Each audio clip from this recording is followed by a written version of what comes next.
Magandang araw sa inyong lahat guys. So ang pag-uusapan natin sa ngayon ay ito, tax, road tax or car tax dito sa Japan.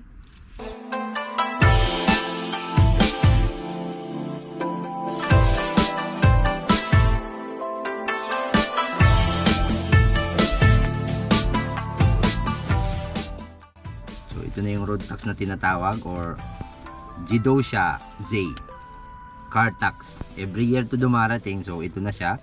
Every May dumarating. So ang due date nito ay sa katapusan ng May. So kailangan na itong bayaran. Okay guys, kung bago lang po kayo dito sa channel ko, ako po si Leo, isang OFW dito sa Japan. So nagsishare po ako ng mga experience ko, ng journey ko dito sa Japan bilang isang OFW. Kaya sa video nito ay isi-share ko naman yung tax ng sasakyan dito sa Japan. So every year mayroong binabayarang tax dito sa Japan, road tax or car tax.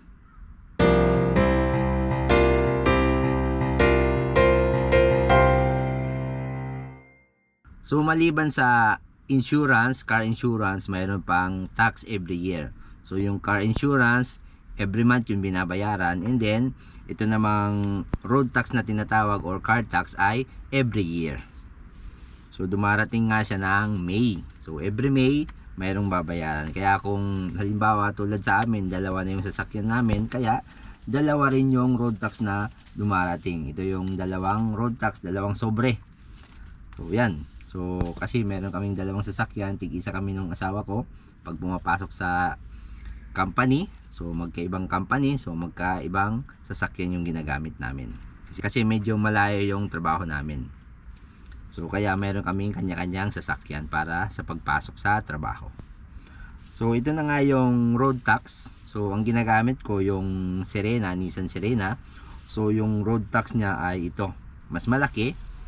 Siguro dahil sa, depende yata yun sa size ng sasakyan. So itong Nissan na sasakyan namin, Nissan Serena, so ito nga 39,500 yung road tax namin. Para dito sa sasakyan na ginagamit ko, yung Serena, ay 39,500 yen every year yun. So nasa apat na lapad, kulang apat na lapad. And then yung sa Nissan Note naman, Nissan Noto, ginagamit ng asawa ko, ito naman yung tax niya, 34,500 yen. So tatlot kalahating lapad, tatlong lapad at goseng yen. So yun. So yun yung binabayaran namin, 7 lapad at goseng yen, 7 lapad at kalahati. So 7 lapad at kalahati yung babayaran namin ngayong taon. Kasi ngayong taon pa lang naman yung sasakyan na to na magro-road tax. Kasi last year lang namin binili itong Serena, yung Nissan Serena. Dati Note lang yung ginagamit namin. So isang road tax lang. Pero ngayon dalawa na yung sasakyan namin, kaya ito na, dalawang road tax dagdag sa gastusin. So kaya kung mayroon kayong balak na bumili rin ng sasakyan, so i-consider nyo na, isipin nyo na yung magiging expenses kapag mayroong sasakyan. Tulad ng halimbawa kung car loan, siyempre every month magbabayad car loan, and then car insurance, and then siyempre pang gasolina, and then yung itong road tax. And then mayroon pang binabayaran yung tinatawag na shaken or maintenance ng sasakyan every 2 years naman yun. So mas mahal yun. Siguro umaabot ng 10 hanggang 15 lapad every 2 years. So yun yung mga gastusin kapag mayroong sasakyan dito sa Japan. Kaya kahit sabihin nating benri or convenient na magkaroon ng sasakyan dito sa Japan, pero marami rin yung gastusin. Okay, so kaya ganon.